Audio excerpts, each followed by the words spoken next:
Samantala, pinagbawalan ng China ang 16 na lokal na opisyal ng kalayaan Palawan na makapasok sa China, Hong Kong at Macau.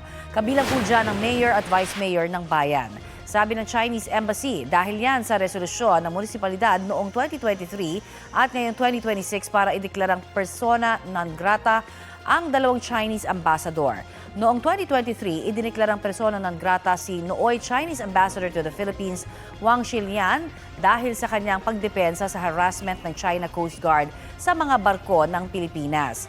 Nitong Enero naman, pinagbawalang makapasok sa kalayaan si Chinese Ambassador to the Philippines, Jing Chuan, dahil sa umano'y paglabag sa diplomatic protocol at hindi pagrespeto sa mga opisyal ng bansa. Kasunod po ng pagbabawal ng China sa mga opisyal ng kalayaan LGU, sinabi ni Vice Mayor Maurice Philip Albaida na kahit kailan daw ay karangalan ang maging Pilipino.